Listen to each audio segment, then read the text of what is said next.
গান বাজানো, জোরে জোরে গান বাজানো। কেন কেন বাজাবে জিজ্ঞেস করবেন, জানি না। কালকে হ্যাপি নিউ ইয়ার, ব্যাস এই জন্য বাজাইতেছে। সারা রাত ক্রিকেট খেলবে আর পাশে গান বাজতে থাকবে, খিচুড়ি রান্না করবে, বিরিয়ানি রান্না করবে, পাশে গান বাজবে। এ হলো এক জগৎ।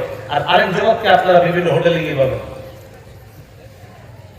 সূরা লোকমানের 6 নম্বর আয়াতে আল্লাহ বলেন, وَمِنَ النَّاسِ مَن يَشْتَرِي لَهْوَ الْحَدِيثِ لِيُضِلَّ عَن سَبِيلِ اللَّهِ।